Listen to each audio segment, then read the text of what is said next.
Carrefour vous offre votre émission Champion.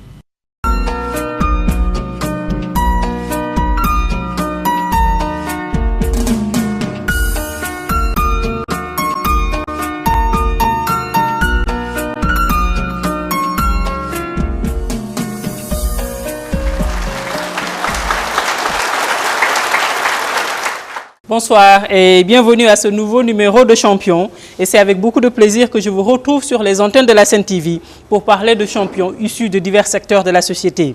Cet après-midi, nous sommes à Thiès, à la mairie de la ville précisément, pour aller à la rencontre de quelqu'un qui a été et qui est d'ailleurs toujours un élément important dans le dispositif de l'exécutif local. C'est quelqu'un qui, au fil des années, est devenu un personnage clé du paysage thiessois. Il a une double casquette, philanthrope. Il a fini par s'investir dans le champ politique, mais à la demande de ses concitoyens. Des concitoyens qui ont jugé que le champ politique était plus propice pour mieux faire impacter ses actions. Et ces actions se résument en quelques mots: être au chevet des populations. Il a milité au PIT pendant plusieurs années.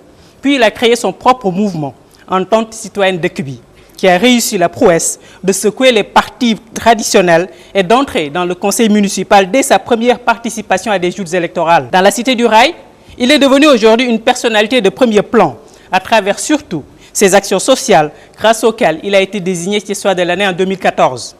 Nous avons le plaisir d'accueillir cet après-midi sur le plateau de champion, M. Mamadou Dieng, responsable politique et leader du mouvement Entente citoyenne de Cubi.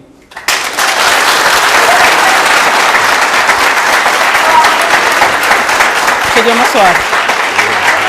Prenez place.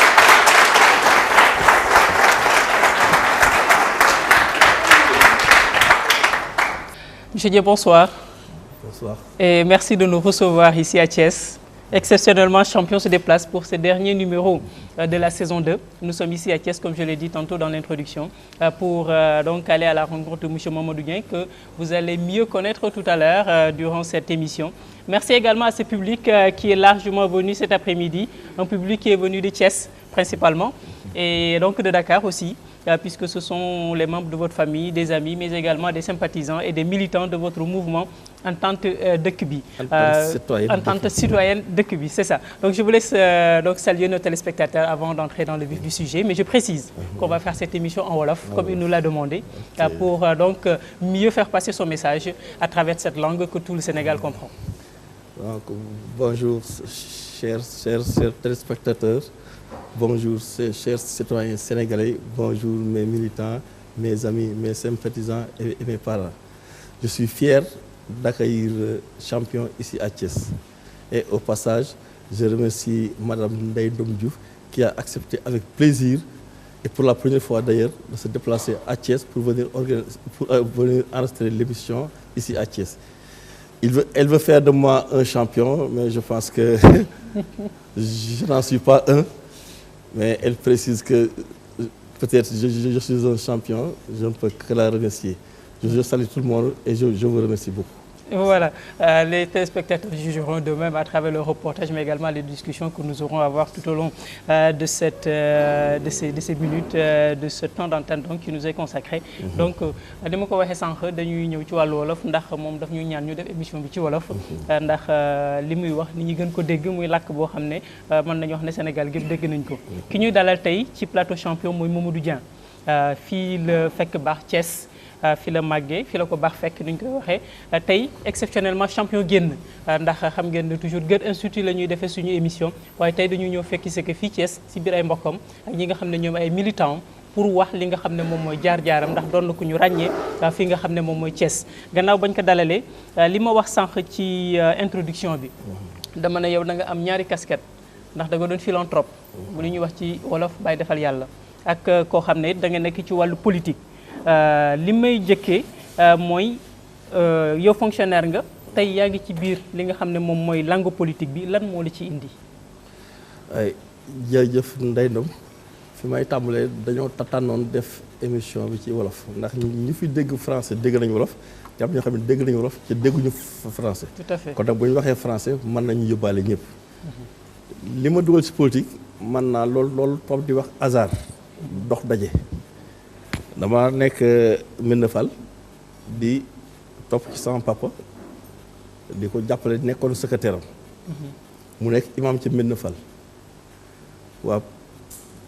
waa élément de gauche yi doon sànni seeni këyit ca jàkka ja saa bu demee jàkk suba jiite ji bu ñëwee indaaleel ma këyit ya ma koy jàng ma neex ma seen théorie yi neex ma ma bëggoon leen a gis. maanaam ay tract lañ fa daan indi ci jàkka ji ay tract ak même ay journaux. ay journaux. yàlla def nag yooyu neex ma bëggoon na gisante ak ñoom. booba à peu près ñaata at nga am. booba xam naa ni maa ngi ci fukki at ak juróom-ñett. ba fukki at ak juróom-ñeent. xale bu góor. nekk xale bu góor. sama yaram tàngoon loolu nag. di waxtaan ak sama xarit benn bis. alhamdulilah. ki ma doon waxtaanal sax mi ngi fi tey. nekkoon alkaati léegi nag dafa à la retraite mi ngi ci mbooloo bi di Mamadou Thiam. mu ne ma ñii ngay wax xam naa fañ nekk béréb sangam lañ nekk. waaye nag naa la boole ku la fa yóbbu. ko ñuy wax Vieux Sané. la ma booleel mu yóbbu ma ci ñoom Pape Sow. booba xaw ma ñan laay fekki. yàlla def muy ñii nekk tey waa PIT. ci la ma yóbbuwoon booba ñuy PAI Sénégal. mooy PAI Sénégal. waaw. booba sampaguma kër. yàlla def nag ba léegi am naa ciy sëb. alhamdulilah. kon nag lii moo boole ak politique. ak politique dinañ ci gën a xuus ci kanam ndax tey doon nga leader d'un mouvement moo xam ne rassemblé nañu bëri dinañ ko gis reportage waaye yow di ñu wax ci li nga xam ne moom moo la poussé ba nga sas loolu nga xam ne ba nga sos plutôt li nga xam ne loolu mooy mouvement entente citoyenne dëkk bi doon nga loo xam ne nit ñi ràññee na lañ si bu baax balaa ngay dugg ci politique bi sax xëy na loolu la leen nit ñi gënoon a ràññee muy koo xam ne di dimbal askan wi ni ñu koy waxee muy bàyyi defal yàlla loolu lan moo ko indi si yow loo doon na la wala sa environnement moo ko favoriser wala dafa am lu ko junj. waaye ni nga ko waxee mooy loo xam ni la dama ko donn sama papa fa mu juddoo nekkoon fa dans le département de Tivaouane ba ni mu ñëwee Thiès loolu la xam bu ñu xëyaan suba teel dal yi day fees dell ci bunt bi. dal nit ñi. waaw maanaam nit ñi ñëw subi seen dal ci bunt bi dugg ci biir. muy defal ñëpp te kenn du ko xam. weeru su Papa Jabel Dieng. waaye El Hadj Jabel Dieng bu ñu musaan ak ci tam xarit ou bien ci weeru kori gi dee ñu war a wari mu rey lu war a mat ñett nag nit ñi dama leen koy lebal man maay bind liste bi. yow su ma nee ko ndax fay nañu mun waaye noppil waay du fayeeku kenn. ba déwénaat encore. ba déwénaat. bay laaj sama ñoom yaay yi kenn koy loo yor di ko jox ay nit. waaw ma nekkoon nag secrétaire am jigee ko lool. nag ci loolu lañ ma toqantal. ba tey lu ma am tey mën naa koo bokk ak nit ñi. lu ma am tey mën naa ko bokk ak ñëpp parce que ci sama papa moo ma yar ci am bokk. lu ma yor mën naa ko joxe lu ma am mën naa ko bokk ak ñëpp. kon nag philanthrope bàyyi defal yàlla lii daal moo ko wund. moo ko yéene d'accord dinañ ci ñëw lu gën a yaatu dañuy ñëw ci li nga xam ne moom mooy reportage bi ndax jëm nañu retracé waat yenn ci ay jaar-jaaram ci fii ci Thiès ak it li nga xam ne moom mooy yeneen gox yi nga xam ne jaar na fa muy parcours boo xam ne ni ñu ko mën a waxee fil conducteur bi mooy dimbali nit ñi mooy être au chevet des populations te amul ci xaj ak seen. donc reportage boobu œuvre sociale yi moo ko sous-tendre li nga xam ne moom mooy àddunaam moom reportage boobu ñu ngi ko tuddee Mamadou Dieng le philanthrope devenu politique reportage signé FC Média.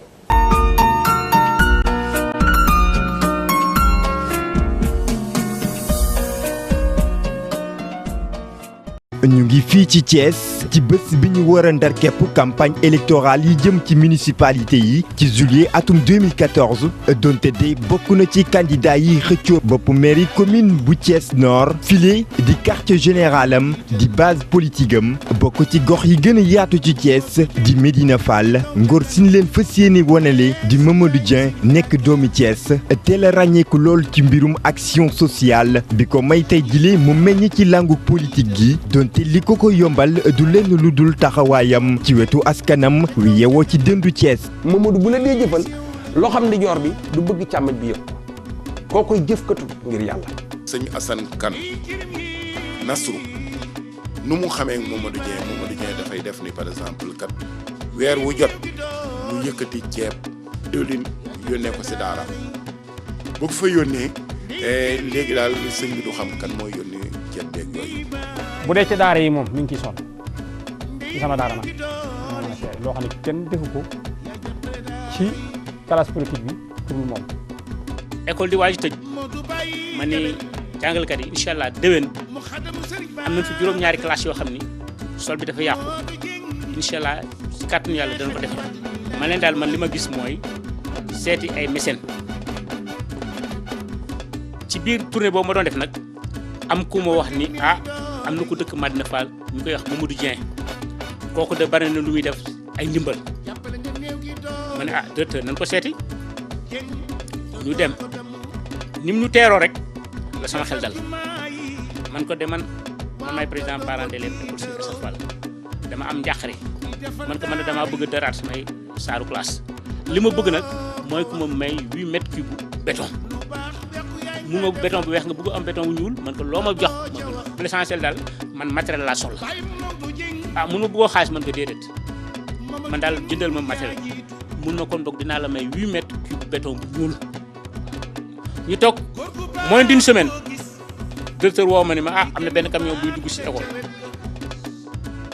man ko lu ma def mun ma béton man ma kon ko Modou Dieng la ma waxoon ma daal daw ñëw si gis arrière mun ma foo ko bëgg mën ko sottil ma ko fii parce que classe yi juróom-ñaari classe yëpp la def kon boog Modou ñun en tant que parent d'élève amel nañ ko njukkal parce que koo xam ne day jëf te yàlla joxagu la dara nit ñi mën nañ am yaakaar si yow. robinet bi tëj nañ ko juróom benn weer yoo xam ne nit ñi dañuy rootaan fu nekk ñu dugg fa. dama leen romb ñuy màjjal ma leen kaay leen ma digal leen lu gën a gaaw loolu man dem leen ngeen seeti Adama Diop bu ngeen demee ne ko seen yaay Moussa moo ñu boole ak yow soo leen ko waxee moom dina ko wax Mamadou Dieng te bu ko waxee Mamadou Dieng dina ko fay. ñu dem ca moom mu lijjanti ko amul sax lu mat weer mu indi robinet bi jox ñu kii bi daal di ñuy indil facture bi. fu mu toll mi ngi jàppale ci daara ji ba ñuy peinture jàkka ji lépp loxoom a ngi ci bàyyiwul dara nag ci daara ji moom ak Mamadou Dieng daal ay affaire am ku ko bëgg a wax fii ci taax kaw moom fi ngay fanaan ndax fu ñu toll mi ngi ñuy jàppale guddi mi ngi ñuy jàppale bëccëg lu ñu nekk mi ngi ci. est-ce que da ngeen bokk ak moom boor politique loolu taxul ma leen di jàppale. loolu taxul mu ñuy jàppale du affaire politique moo tax mu ñu jàppale moom moo yore baax boppam rek di jàppale nit ñi. li nga xam ne moom lay gérer ci social fii nga xam ne moom lañ dëkk ci koñ bi rek parce que man à 2 rues laa dëkk ci Mamadou Dieng min sama këru bopp la maa ko moom fa laa dëkk gis ko muy def ay jëf yu baax si koñ bi loolu moo tax man mu ñëw ànd ak moom fas yéene liggéey ak moom te yàlla rek tax ñu àndandoo soxla suñu koñ. parcours am ràññeeku lool ak dimension humaine am yóbbu ko ci mu créer benn mouvement citoyen duppee ko entente citoyenne dëkk bi.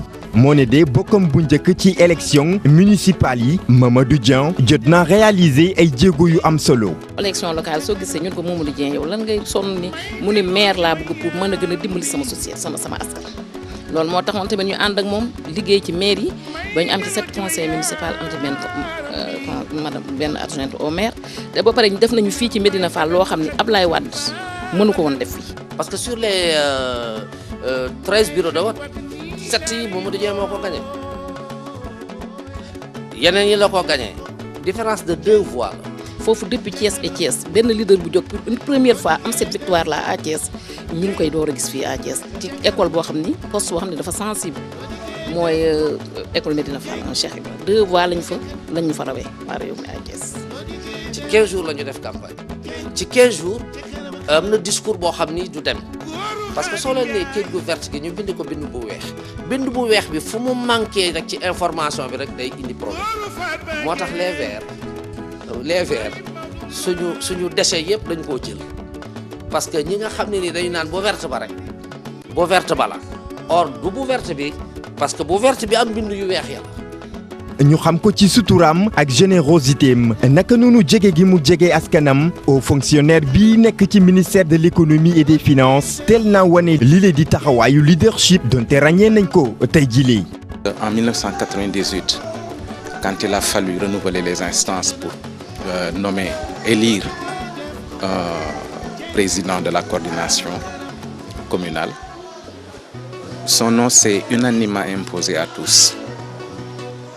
Parce que lu jiitu loolu avant li ñuy wut aussi pour la première fois quand on entrait dans la mairie, comme avec des conseillers, on a tout de suite pensé à lui. Momo Djibril Touré, c'est un leader boufinek. Mamadou Dieng est encore notre leader au plan communal. Nous sommes des politiques. Pas plus politiques que nous. Mais il a un plus. Ce plus qu'il a et que nous n'avons pas. C'est pas l'argent, c'est le cœur. Fofu la ñu rawee fa mu ñu rawee nag moo tax ñu jiital ko. plateforme mouvement entente citoyenne dëkk bi doon na jumtuwaay buy jegale Mamadou Dieng Milé ak askanam ginnaaw ba Dieng Mamadou Milé di jàppale jigéen ñi nga xamante ni fës nañ lool ci projet de société bi li rawatina ci élection municipale yi la ñu génn. ñun bi ñu ñëwee ànd ak Mamadou Dieng aussi moom dañ ko fekk déjà muy un homme de développement gëm suqali goxam mu ñëw jël femmes yi nga xam ne ñoo nekk ci mouvement bi daal leen di defar ay groupement wutal leen ay kayit wutal leen ay reconnaissance juridique groupement yooyu léegi bi mu ko defee nag pour li ñuy commencé nii fi may wax ak yow rek ñu ngi am un ligne de crédit de 22 millions à la PAMECAS de Thiès léegi pour loolu pour 410 femmes la ñu def ko 42 groupements yoo xam ne chaque groupement dina recevoir 500 000 francs loolu ñu def ko pour dimbali jigéen ñi parce que tamit jigéen ñi su fekkee ni te loolu dañ ko def rek un premier pas mais li nga xam ne mooy suñu mëbët ñu jëm ci mooy am une banque citoyenne banque boo xam ne ñun femme entente citoyenne ñoo koy moomal suñu bopp. Mamadou Dieng lamboo it leneen mu di expérience bu kenn du lam-lamee jëm ci wàllum gestion collectivité locale di gox yeeg goxaat yi. soo déggee ñu naan ay commune Thiès Nord jamono bi nekk arrondissement est-ce que xam nga kan moo bind projet bi Mamadou Dieng mais bañ koy bind di ko dox di ko jox préfet gouverneur ñu yóbbu ko ba Zakaria Diaw boobu moo nekkoon fii jóge fi dem nekk au niveau de la présidence de la République jox ko Ablaye Wade daal di koy xaati mu nekk dëkk duñ ko xam c'est son expertise bul fàtte ni Mamadou c'était cadre en finance donc yàgg na nekk loxo ñiy jiite les localités donc loo xalaat rek ci collectivité locale moom daa nekkoon ci beneen côté bi mooy côté financier bi même maire tey danaan bëgg-bëggam mu ñëw mu ne ko déedéet ça ne coordonne pas parce que ci finance nii loolu xam na ko man xamu ko man je suis enseignant mais ci biir loolu ci expertise boobu sooy xool sax Idrissa Seck lu tax mosut a bëgg a bàyyi moom Idi xamul dara ci finance xam ci dara population woteel leen ma ñu woteel ko problème su amee problème moo amoon Mamadou Dieng réglé ma ko maa ngi fàttali ko d'ailleurs jamono bi ñu amee problème parce que tabaski jege na une semaine jota na day voyage wu ñu woon këram wut parce que amul woon solution ci problème bi mais puisque Mamadou Dieng était le 7e adjoint il n'était pas le 2e de jota était le premier adjoint de Idi Mamadou Dieng était le 7e dañoo tëb 5 6 yëpp jox ko li mu jëkk a def dafa jël ay oto bopp ay oto xaritam dem seeti commissaire ni ko da ngay jox ay agent mu ni recouvrement 4 jours la def recouvrement at boobu la imam yi doog a am xaru tabaski at boobu la handicapé yi am at boobu même tous les employés municipaux ñoom ñëpp am nañu yóbbu tabaski parce que ñoo xam ne dañ leen fay ay 40 000 ñeen ñi ay bénévole ñoom ñëpp la jox ñu yóbbu seen moo tax ñëpp di ko way ci côté boobu mais loolu da ngay xam les autres maires amul kenn koo xam ne nii du ko woo pour que mu jàppale la ci sa Thiès au niveau départemental et au niveau communal ñëpp a leen di woo ñëpp a koy woo amul ku ci def budget si doo ko woo. xere yi boobu nekk ci moom ak engagement boobu nekk ci moom tax na man sama bopp bi nga xamante ni yàlla dogal na mu installé ma nekk maire de la ville de Thiès na ñëw seet si ko fii laa toogoon seet si ko wax ko ni ko bu ma sañoon de nga ñëw nekk sama conseil spécial ci lépp lu jëm ci wàllu finance mu nangu ko et boobaak léegi yaakaar naa ni man rëccuwuma ko ci ñi ma nekkal aussi rëccuwuñ ko parce que lu bëri mu ñuy def dinañ sàkku ci moom xalaatam. expérience bi mu am siisu ci benn yoon tax Issa Gueye di membre ci mouvement bile nekkit adjointe ci maire bu commune de Thiès Nord jot cee jariñu. moom si boppam mooy suñu conseiller numéro 1 moom mën naa ni mooy suñu formateur man su bureau municipal jubsee su ma jotee convocation wala ñu am conseil municipal ma jot convocation xool ordre du jour bi li si nekk lépp lu nga xamante nii rek am naa si ay jiixi jaaxa wala su ma fa demee du ma fa xam ban taxawaay laa fay taxawee damay ñëw dans un premier temps waxtaan seeg moom mu ne ma lii nii lay demee donc mën naa ne dama nekk en apprentissage auprès de lui.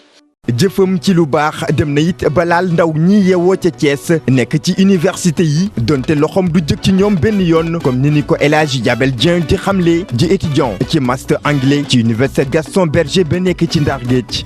Saint-Louis amuñu carrément problème mu dëkkuwaay mais fi mu ñu jàppalee carrément ñun les étudiants de Médina Fall mooy à l'UCAD parce que dañoo seetlu ni avec le nombre étudiants yi bi mu commencé yokku problème mu logement dafa amoon fële quoi au niveau de l'université léegi bi collectif étudiants yi dajaloo ñëw seet si ko wax ko suñu soxla ni ko dañoo am problème mu logement parce que fee léegi étudiants yi dañoo am problème léegi pour fu ñuy dëkk moom il s'est déployé jàppale ñu si amam ak mën-mënam vraiment ci logement foofu quoi ci la ñu doon fayal foofu benn logement là-bas au niveau de Dakar quoi moo ñu jëlal foofu benn logement appartement boo xamante ni les étudiants de Médina Fall yi nga xamante ni jotuñu codifié à l'université ci lañ leen jox ay chambre foofu benn appartement que ça soit les garçons comme les filles. taxawaayam ci dimbali askan wi Mamadou Dieng lawal na ko ba ci ñii la di ay handicapés bu ñu sukkandikoo ci président national du mouvement pour le progrès social bi ëmb ñi seen i gët muuru ci réewum Sénégal di Youssoufa Faye.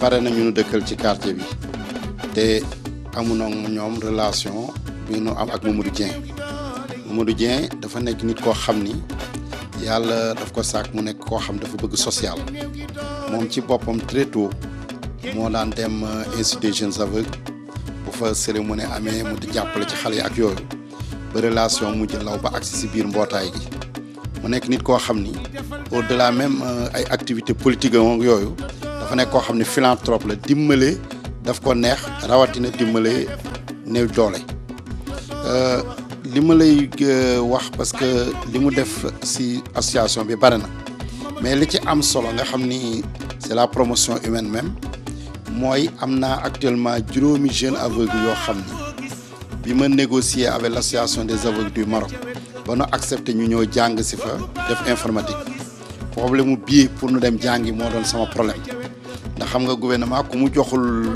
bourse du la jox billet nga jàngi ñi mu jox bourse sax du la jox billet donc bi problème boobu posé wu moom moo jënd 5 billets jeunes aveugles yooyu ñu dem ba actuellement ñu ngi formation au Maroc di jàng informatique.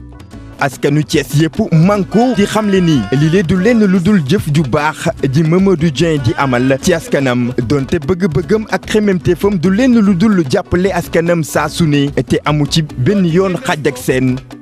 su mel ni moom jafe na la en tout cas Thiès moom yàlla na fi yàlla bàyyi dafa gis dama la wax ni di nga gis maa gis bokkuñu parti mais ñoo bokk Thiès développement wu Thiès dañu seet développement wu réew mi mais boo ñëwee li ngay def ànd ak moom nga gis ko ngeen koy defandoo bu la ko dàqul doo ko def champion.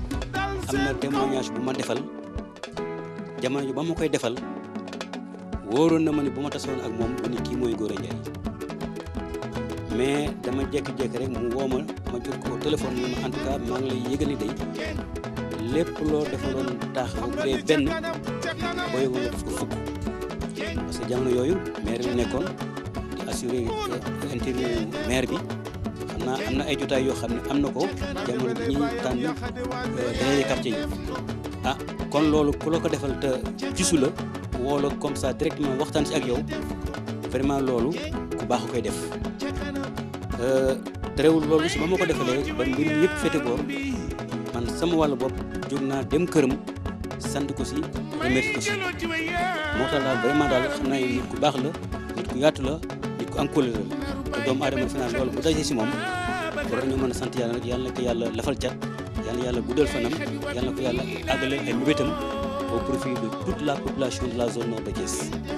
jàngalekat boole ci it nekkit ci département de philosophie bu université Cheikh Anta Diop laata muy réussir concours d'entrée ci école nationale d'administration di ENA di fa mu amee brevet inspecteur du trésor de classe exceptionnelle bile fekk baax ca quartier bile di Médina Fall bu Thiès jot naa jaarit ci dëkk yu bëri ci biir Sénégal ñu mën ci ràññee commune bu Bakel donte nekkoon na fa receveur municipal jaarit ca Kébémer laata trésorerie payeri bu Thiès nekkit chef de division ca direction générale de la comptabilité publique et du trésor avant mu yegg si ci atum 2008 ba tey jile ci commission électorale nationale autonome du Sénat comme agent comptable duggam ci politique ak parcours bi mu def moo tax tey jile Mamadou Dieng nekk ku ñu mënul fàtte benn yoon ci dëndu Thiès kaay benn dëkk ñaari gaar.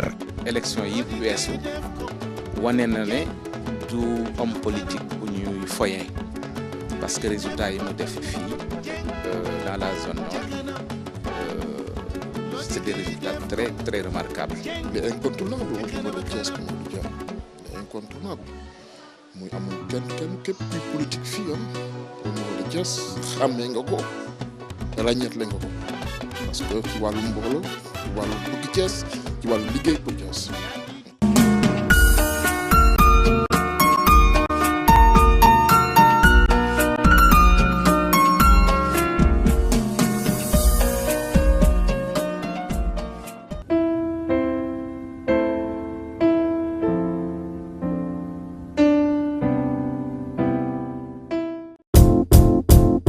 Leader incontesté de la location de voitures et du transport touristique, Sénécartour a toujours accompagné l'État du Sénégal dans sa politique de développement socio-économique.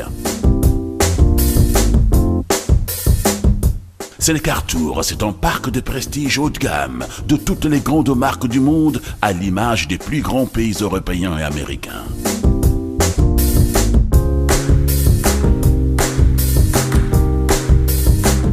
Sénécartour est une flotte de plus de 400 véhicules, dotés de toutes les options de sécurité et de confort les plus récents, de la berline à la luxueuse, en passant par l'utilitaire et le tourisme. Sénécartour a fini de séduire dans le transport lors des grandes rencontres internationales, les colloques, les séminaires, les conférences de haut niveau, grâce à une équipe dynamique dotée d'un savoir-faire pointu. Sénécartour, une nouvelle vision du transport.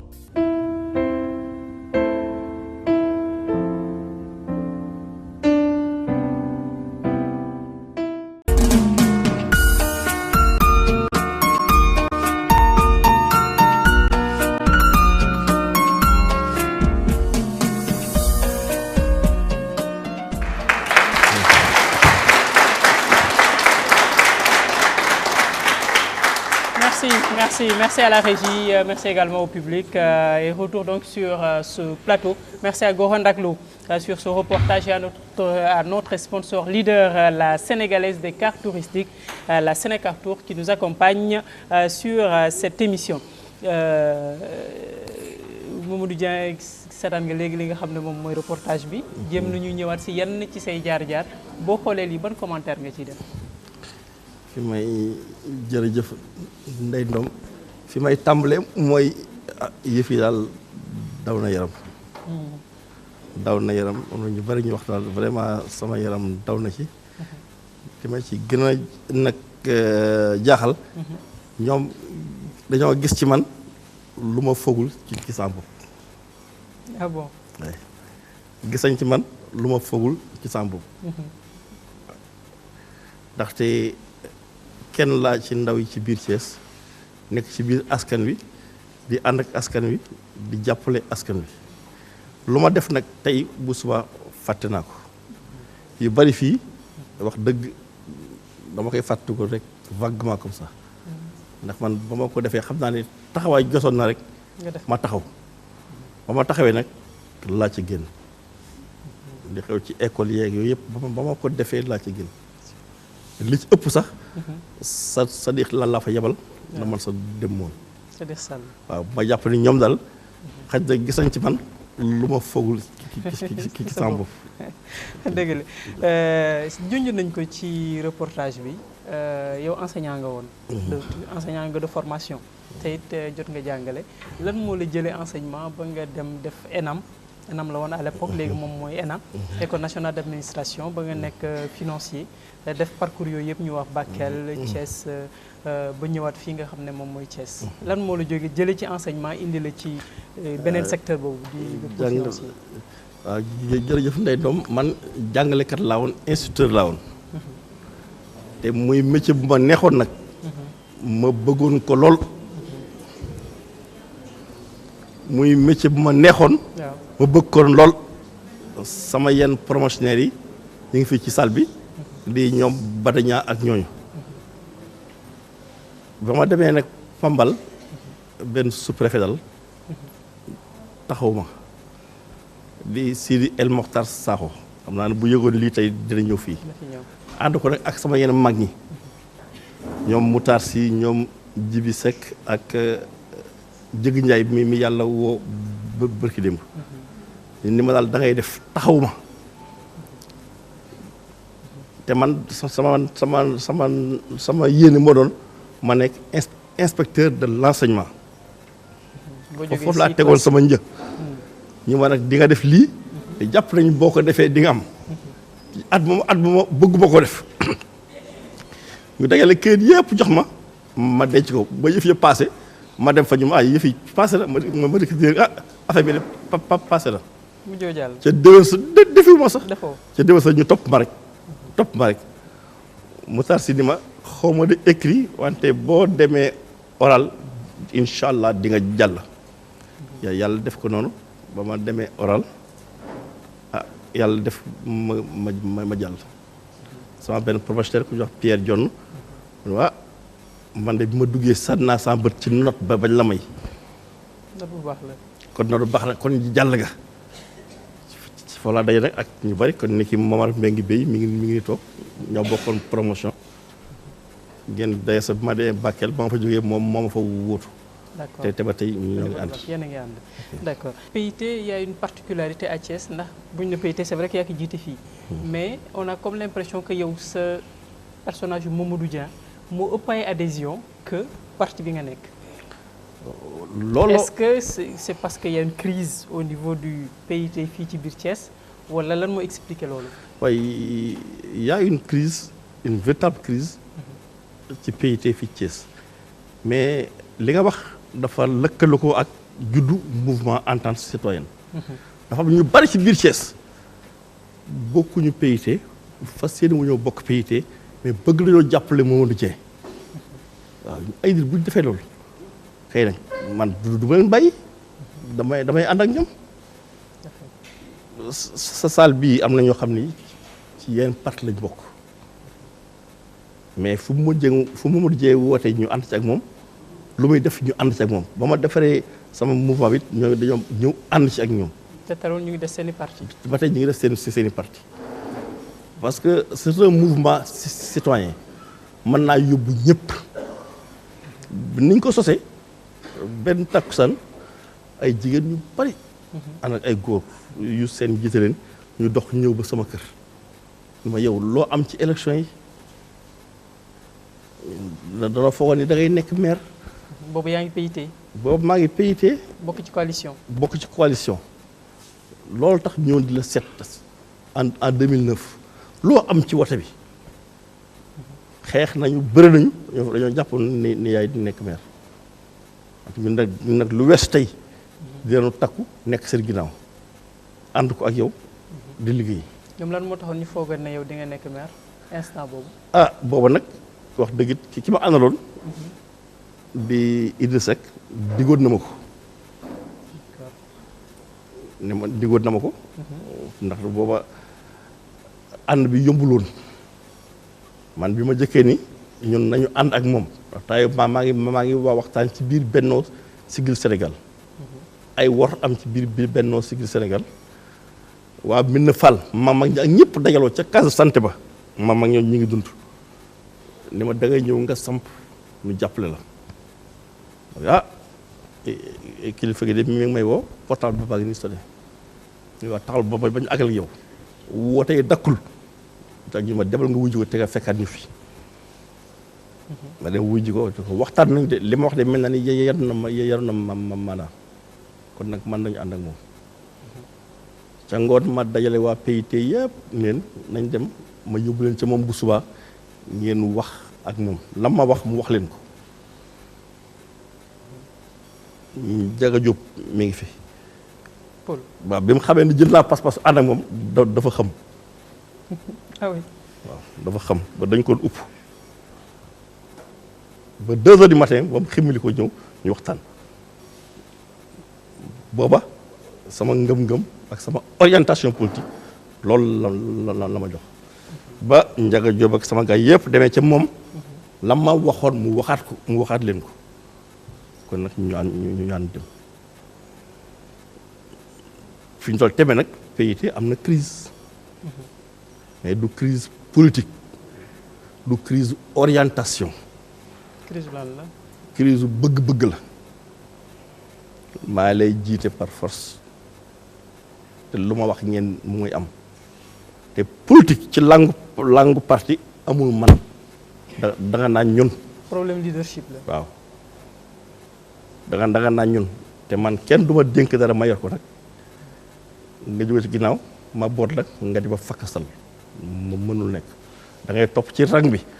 ba ñu di delluwaat ca pénc ma ñu teg ko ci tabal ji ku bëggaat jël mu li ñuy wax renouvellement mais lii fi àggulu ca man maay incarner la légitimité te man du ma imposer sans personnalité dama naa ñun na naan ko waxtaane wante du ma ne man li ma wax mooy am parce que benn kat dongul laa fam voilà. Justement ci biir parti bi ñoom nan la ñu accueillir sa juddu mouvement bi est-ce que taxul ñu yaakaar ne yow da nga bëgg retiré wu wala da nga bëgg génn wala da nga bëgg def cavalier seul. non ànd nañ ci bu baax. te ci biir crise boobu secrétariat PIT ñëw na Thiès tenir fi secrétariat national. ñëw fii 10e def fi réunion le 10 décembre 2013 defar li ñuy wax résolution. maanaam na ñëpp aw ci lii. ñu ni PIT day ñoo wax politique de large rassemblement. maanaam lëkkaloo ak ñi nga xam ne bokkuñu PIT. loolu mooy suñu doxalin kon nag lii Mamadou Dieng def dëppoo na ak sunu xàll wi ñu xàll ci politique kon nag li mu def ñu ngi ñaan waa PIT yi nañ ko jàppale te dooleel ko nga xam ne wuy si na ñun ci xàll wa ñu xàlloon muy politique de large rassemblement. am nga faveur secrétariat national bi. këyit waa nga fi ànd nañ ci. te ba tey ni may wax ak yow gisaguma lu ko weddi. ci wàllu ëppale boobu sax si reportage bi am na ñaar ñu wax ne ñaari voix ngeen leen rawe te bi ñu def reportage bi di waxtaan ak Tidiane Sow muy sa conseiller politique daf ñu expliquer un peu comment ça s'est passé ba ñu rawee leen 2 voix parce que si jour vote bi waroon ngeen dem jëli nit ñi jëli leen toog di xaar est-ce que du manque d'expérience moo tax finalement yéen mujj leen gagné comme ni ngeen ko yaakaare woon. am na ci tuuti manque d'expérience pour certains. Bon. Parce que am na ñoo xam ne c'était pour la première fois ñu am carte électeur. C'est la première fois ñu dugg ci ay élections. man su ma nekkee leader bi damay bàyyi ba mu naaj ma ñëw voter devant tout le monde. def le tour. Tout à fait. Mais mes partisans il y a un travail politique de base am na ñu ko ci def. am na ñu ma fekk ci maanaam li sax nommé Issa Gueye dafa dem ba policier sax dañu ko jàpp di ko génn di ko yaa ngi fi dugal ay nit. mais am na ñoo xam ni bu ñu jour vote bi boo leen jëliwul duñ dem vote ji nga dem nag wax leen ko dañuy xaw a xaw a tayel góor ñi ñu xaw a nekk adulte bu raam bi guddee du ñibbi bu naaj bi tataangee du ñibbi ñu ne dañuy xaar takkusaan bu takkusaanee buñ naanee ataaya pare ñu tëj bureau de vote yi il faut nag nga dem nag soñ ji leen man demee nag ba takkusaan wax dëgg ay la yéwén ci suñuy sondage yëf yi féete woon na boor. mais ma leen attention ñi ñu seqal xam naa leen de takkusaan la ñu mane. wërë bi demagul këkkang de na ngeen moytu leen ñoom ci takkusaan gi yàlla def ñu dem école 2 ci Médina Fall. ma génn gis lu ba téeméeri nit di wote di rang. te téeméeri nit yooyu yëpp xàmmee wu ma ci kenn. te Médina Fall mooy sa quartier. waaw pour ñuy seetaan Médina Fall quartier la si Thiès mooy sa zone mooy sama base. mooy sa base voilà. man leen Thiès ku fi dëkk su ma la xamul xàmmee naa la bu dëkk Thiès su ma la xamul xàmmee naa la. mais téeméer di taxaw xaw ma ca kenn ñi dëkkuñu fi. y a problème. waaw kon nag mbir am na. waaw au bout du compte la ma waxoon ndax. ça s'est avéré. après élection yi est-ce que ban bët la yeneen leaders yi wax moo population mais ban bët la yeneen leaders yi di xoolee léegi yeneen leaders politiques yi nekk di Thiès. waaw am nañ ñu ma woo téléphone te ñooñu foog naan duñ ma woo mukk ndax adversité bu grave bi ñu doon développé ci biir campagne bi. et à ma décharge musuma ŋaññi nit musuma saaga nit musuma bot nit te ku sama caravane dajel ma dem nuyu la ko ne sama caravane mais bi ñu paree la ci ëpp woor nañ ma ni ma félicitation jàmbaar nga ñun dañoo juumoon bu ñu yëgoon def benn ndax kon wax ja jeexoon na ndax bu ñu boolee yow li nga am bu ñu ca totoftalee ñoom li ñu am yëf yi ji jeexoon na bari na ñu ma woon nag félicité ma wax ma loolu tey jii après premier jour électoral yi nga xam ne bokk ngeen si tey lan nga yaakaar ne moom la sa mouvement gagné ci expérience ak yow personnellement en tant que leader. voilà le mouvement léegi xam nañ ni bi ci ëpp solo mooy wote tant que tëjuñu bureau de vote bi jeexagul kenn gajeegul bala nga xam ne gaje nga dañoo tëj dañoo génne résultat yi kenn du ko gaje d'avance bi ma defee sama meeting de clôture la ma fa dajale ci ay nit am na sax élection présidentielle ñu mun la dajale sol doom ñëpp yaakaar naam woteel nañ ma wante nag élection kenn du ko gañe d'avance bàyyi rek ba résultat yi génn man ci sama bopp gën naa ci am expérience bu ëllëgee du caagee nag wër ay bureau de vote yi de kenn ku nekk tâche ba ma la jox dinaa ko évaluer maag yow ci journée bi ak ci takkusaan bi ngir mën laa soñ pour nga def tâche boobu te ñoom jàpp nañ ni man am naa expérience ci politique donte ci vote donte amu ko yaakaar ne nañ ma ci kon man li ci sanwàll dinaa ko bay bu ëllëgee ba du ma ne su ma yëgoon di def lii d'accord pour ba doo si am regret daal après voilà exactement tey bi nga duggee ci wàllu politique bi est-ce que nit ñi duñu xalaat ne lii nga doon préparé moo tax nga daan def loolu waaw ñu ci bari mën nañ ko yaakaar mais kenn du ñëw sama kër ni ma démb réeru ma ba ma ne la àndal ak man baa buñ dee woteel nag ma woteel réeru ma biig man ma reer ba alhamdulilah am sama ndékki am lu des sans poche moo yëkkati ko jox la ngir yàlla olof nee na mbuus deful lu gën pepp kon nag dimbali mënta gën dimbali doomu aadama te duma ci xalaat politique duma ci xalaat ku ma faral ëllëg duma ci xalaat ku ma voteel ëllëg wante nag ñi bàyyi ñëpp ànd ak man nag dina am benn bët bu mooy xoole wante nag ki bay saaga sax ci bedd moo dee damaa feebar am ordonnance te amul lu ma ko jënde su ma yore dara dina ko jàppal ci lii jënd ci ordonnance bi ba maa def lii ci sa ordonnance bi booba xooluma nit ki xooluma adversaire bi mais nit ki laa xool doomu adama la bu ne jafe-jafe ku ko mën a dimbali la koy dimbali et y a pas meilleure religion que ça. bi may introduire wax naa ne en 2014 yow la ñuy defal le Thiessois de l'année loolu biñ la koy wax est-ce que lu la bett la wala loo xalaatoon la wala loo yaakaaroon la wala loo doon wut la. man daal 2014 damaa toog yenn saa yi damay dem marché central. du ma ànd ak sama benn collaborateur. yow rek yaay dem. waaw en finance dañuy soo bëggee xam ab dëkk. demal ca marché ba. ñu toog di xool nit ñi ni ñuy réagir ni ñuy duggee ma toog ci benn boutique sama téléphone sonné ma xool xaw ma ko mais ma wuyu ko moom mooy yaay Mamadou Dieng quoi bu ko may ñu dañ la bëggoon daja ak yow loolu daal naal ko wax benn yoon daal dañoo def sélection pour le Thiessois de l'année mu jël na 3 candidats ci de desoon bi ñu voté kenn rek moo la compte yow yaa gagné pour nekk le Thiessois de l'année fekk na man dañ ma invité ci le Thiessois de l'année mais musuma xalaat ne ma dinaa nekk bis la ci Thiessois de l'année musuma ko boole ci sama programme ni rien ne leen waaw man lu ma def bay nekk Thiessois de l'année ñu amee li xam nga ko ñun ma d'abord li nga sos ren ba am yii résultat ci élection yi jar nañu def la ci Thiessois de l'année ni nga defee campagne te kenn dégul nga wax lu ñaaw nga def lu ñaaw ba nga ànd ci lu ñaaw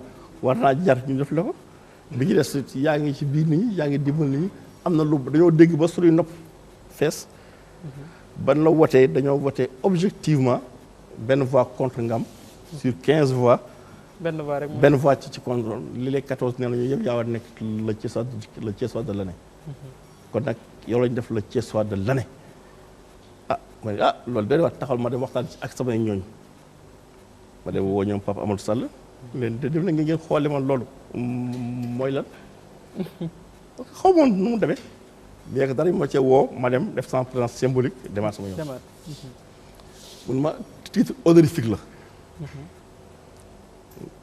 dañoo bëgg yow nga nekk royukaay ci xale yi sa moroom yi woo bëggoon aw waneen yoon ñu wàññi ko aw ci yow ku lay déggit defaat ba ko yoon alhamdulilah kon man la ma nekkoon dinaa ci gën a góorgóorlu gën koo revisiter lépp lu ci xaw a xajam ma génne ko lu ma yaakaar ni baax na ma dooleel ko lii mooy Thiessois de l'année au moins rek leneen loolu lii rek laa jëm. jërëjëf ci am d'accord muy image yoo xam ne yéen a ngi koy gis muy défilé c'était en 2014 donc bi ñu koy nommé Thiessois de l'année fii ci fi nga xam ne moom mooy dëkkam li may jeexale mooy commission électorale nationale muy Sénat.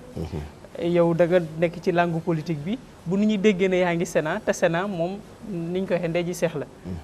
moom mooy arbitré ci li nga xam ne moom mooy wàllu langue politique bi bu ñu la ci déggee dina indi jiixi jaaxa ci bopp nit ñi nan nga fay mën a nekk en même temps ci langue politique bi. ce serait bon que nga préciser yow lan nga fay liggéey. institution la bu nekk ci Sénégal. di saytu wàllu élection yi. ñaari kuréel ñoo ko séq. ñoo ŋànk Sénat. muy les membres. ak administration bi. d'accord administration bi ñoom bokkuñu ci membres yi. ñoom ay surga lañu yuy liggéey ci biir Sénat. man nag kenn laa ci surga yi liggéey ci biir Sénat. mais sama ministère. awale ko ci direction trésor. ñoo ma fa yóbbu. pour may saytu xaalis ba. élément détaché nga. waaw élément détaché. la ñuy def seen mbiri wate sama yoon nekku ci. yow bokkoo ci doo ci ko yër du ma ca wax. wante nag lu jëm la ci wàllu xaalis. seen budget ak ni ñu koy exécuter. maa nga ca biir man la ko gouvernement bi dénk pour le moment. pour le moment d'accord c'est toujours bon à préciser. wàll boobu ndax mën na indi jiixi jaaxa ci boppu nit ñi balaa ñuy tëj. dafa am ñu nekk ci public bi ñoo xam ne wax naa ko say ñoñ la ñu expliqué nga ñenn ñu fi nekk ñi ce sont des membres de votre famille ñi c'est des militants ak sympathisants mouvement entente citoyenne dëkk bi kenn ci ñoom donte na bokk leen parti waaye moom ci mouvement bi la bokk muy Ahmed Mbaye. Ahmed Mbaye moom PDS la bokk dañ koy jox micro bi. moom it mu wax ñu lan moo indi mu bokk beneen parti ñëw ànd ak yow ci li nga xam ne moom mooy mouvement citoyen bi lan la gis ci yow ba tax mu ñëw bokk ak yow li nga xam ne moom mooy mouvement bi. voilà donc sëñ Ahmed ñu ngi lay nuyu di la remercier ci déplacement bi gis nga léegi lépp li nga xam ne moom la ñu wax ci Mamadou Dieng yow ci langue politique bi nga bokk acteur politique nga waaye bokk leen parti yow PDS nga bokk moom mu bokk PIT mais ñëw nga fekk c'est ko ci li nga xam ne moom mooy mouvement citoyen bi mu taxawal. lan moo tax lan moo la séduire wala lan moo tax nga moo la motiver ba nga ñëw di ànd ak moom ci mouvement bi. voilà jërëjëf Ndeye Dom asalaamaaleykum mbokku Thiès asalaamaaleykum mbokku Sénégal li nga ñu laaj dinañu sawar tontu ci ndax ñun ñi ngi bokk parti démocratique sénégalais nekk fa responsable waaye monsieur le maire mii di Mamadou Dieng parce que ñun monsieur le maire lañ koy wax ndaxte boo ko xasee nekk benn yoon titre bi dootul dañ te ba léegi aux yeux des Thiessois et dans le cœur des Thiessois il est toujours maire ndaxte ay jëfam ak comportement am ak taxawaayam moo waral loolu moom ñi ngi xamante ak moom en 2002 bi ñuy installé maire bi fi nekkoon Idrissa Seck nekk maire dem si yàlla Ngiraan Ndiaye yàlla na ko yàlla yërëm nekk deuxième adjoint au maire nekk loxo ndey joru Idrissa Seck moom moo ñu xamale ak monsieur le maire Mamadou Dieng ndax ñoom jamono boobu malgré que bokkuñu woon ak Mamadou Dieng parti waaye moom lañ joxoon président commission finance mu nekkoon aussi adjoint au maire kenn daaw fi def ci wàllu finance wala nga dindi fi te Mamadou Dieng dugalu ci kàddoom mu boole ko taxawu askan bi ci wërsëgu boppam ak bu maire bi amee jafe-jafe mu génne jàppale leen ci wërsëgu boppam te du leen fayeeku dërëm gestion bii mujj avant maire Talla Sylla di ñëw biñ ko noppee déglu ci wàllu finance ci la jafe-jafe yi amoon ci mairie bi am jarul ñu ci dellusiwaat Thiès waaye ak sénégalais yëpp teg nañ ci seen bët ba bi maire Talla Sylla ñëwee ne askan bi moom a ñor Mamadou Dieng la njëkk a jëli moom la njëkk a nommé conseil spécial bi mu njëkk a nommé ci conseiller ndax ñun collaborateur maire Talla Sylla lañu dafa jëli Mamadou Dieng ne ko bëgg Thiès di nga gis kuy taxawoon askanu Thiès te kenn gënu cee yey Mamadou Dieng kenn gënu ko cee ëpp njàmbaar ndax Mamadou Dieng wax dëgg yàlla xoolul ku bokk ak moom parti xool ku bokk ak moom daayira xool ku bokk ak moom quartier dafay def rek ngir yàlla tax te fépp lay intervenir nag reportage bi wane na ko moom daf ñu ko ji ko askanu Thiès ñu am devoir nag ñun doomu Thiès ñëw témoigner Mamadou Dieng ñu xam ne kii c'est un citoyen modèle bu ñëpp naw bu ñëpp fonk te ñu koy ñaanal yàlla jëmale ko kanam yokk ay mën-mënam yokk ay darajaam yokk ay possibilités am ndax bu yokkee rek askanu Thiès dina yokk ci fànn yëpp loolu moo waral wax dëgg yàlla Mamadou Dieng lu mu yëkkati ak lu mu xewlee ñun dañ cee jiitu malgré que bokkuñu parti waaye leneen lu mu yëkkati ànd nañ ci ak moom mooy ndax njëriñu askan bi rek lay doon. jërëjëf monsieur Mbaye jërëjëf monsieur Mbaye donc je pense que c'est une bonne conclusion monsieur le maire comme il a dit. Et donc tey une bonne représentation de la population de Thiès ñu ngi fii ci salle bi tey si bu ñuy wax kàddu gu mujj yow lan la ñu mën a wax ne moom mooy mébétu Mamadou Dieng pour li nga xam ne moom mooy askanu Thiès. sama mébét ci Thiès. mooy fexe ba Thiès waay ma ñu suqal leen ba ndaw si dem ma marché pañem fees kiy jàng école dootul aajooti poosu yaayam pour jënd bic ba jënd kaye ba jënd ardoise ba jënd gomme ba jënd crayon borom kër bi féex ci ëllëgu doomam ci ëllëgu njabootam ku feebar ma mën a faju te du jeexal sa poos te loolu mooy liggéeyu maire loolu nag mooy sama itte loolu la mébét maanaam mettre à l'aise ci soi yi ci améliorer seen qualité de vie loolu mooy sama mébét.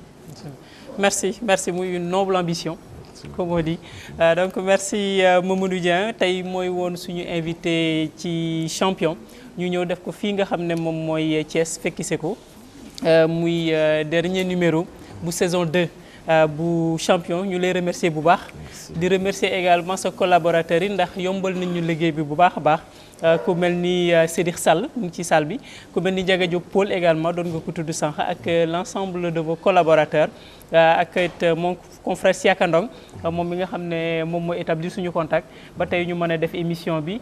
Nos remerciements également à votre famille biologique, votre famille politique, mais également toute la population thiessoise qui nous ont bien accueillis pour cette émission. Et je le répète donc que c'est avec vous c'est avec vous qu'on va boucler cette saison 2 de l'émission Champion. Et c'est l'occasion de remercier tous ceux qui sont passés sur ce plateau, et qui ont accepté donc de partager leur parcours exceptionnel à bien des égards et qui ont accepté de se mettre sous la lumière pour montrer l'exemple, surtout aux jeunes, pour qu'ils soient leur modèle, puisque c'est l'un des objectifs de Champion. Un grand merci à nos partenaires, la Sénégalaise des cartes touristiques Sénécartour, notre sponsor leader, avec à la tête le président directeur général M. Baïsar, qui est également passé sur ce plateau de Champion. Sénécartour qui nous accompagnera également pour la prochaine saison, Inch'Allah. Un autre partenaire, c'est ABC, Aduna Boul Comprendre, de Ndayab Senying, et toute son équipe, Fatou Kiné et les autres, qui m'ont habillé pour différentes émissions de Champion. Vous voyez leur adresse et leur numéro défilé au bas de l'écran. C'est donc au rond-point Yoff dispensaire Philippe Maguilène Senghor, sur la route de l'aéroport. Merci donc à Ndeye Absa et toute son équipe. Et le Goethe Institut, je le disais tout à l'heure, le Goethe Institut avec à la tête le directeur, le professeur Michael Jessman, avec l'ensemble de ses collaborateurs, notamment Binta Ndiaye, Souleymane et Elage, qui nous ont accompagnés durant toute cette saison, puisque l'ensemble des émissions de Champion ont été enregistrées au Goethe Institut, à l'exception de celle-ci, que nous avons enregistrée aujourd'hui à Thiès. Merci à toute l'équipe de la Sen TV, qui sont presque tous passés, à commencer par Tchandoum, voilà, le maire de la ville, je me rappelle, le maire de la ville, Talassila, que vous avez vu sur le reportage, et qui nous a accueillis ici à la mairie de la ville, donc, dans cette salle, où nous avons enregistré Champion. L'équipe de la Sen TV, l'équipe technique, ils sont presque, donc, je disais, tous passés, à commencer par Tchandoum, Anta, le doyen Baradjo Khane, Lamine Mabambaïse qui est avec nous ce soir, Sira, Madi, également Gorandak, que vous entendez souvent sur les reportages. Merci également à toute l'équipe de FC Média, Ousmane, Medoun et tous les autres. Un grand merci à vous, chers téléspectateurs qui nous suivez sur la Sen TV et qui ne manquez jamais l'occasion de nous encourager et de nous faire plaisir donc à travers cette émission Champion que nous apprécions particulièrement avec toute l'équipe qui m'accompagne. Et je vous souhaite de très bonnes fêtes de fin d'année pour cette année 2015 et je vous souhaite une bonne année 2016 à tous et je vous donne rendez-vous l'année prochaine, Inch'Allah, avec d'autres champions et championnes. Au revoir à tous. Sénécartour vous a offert votre émission Champion.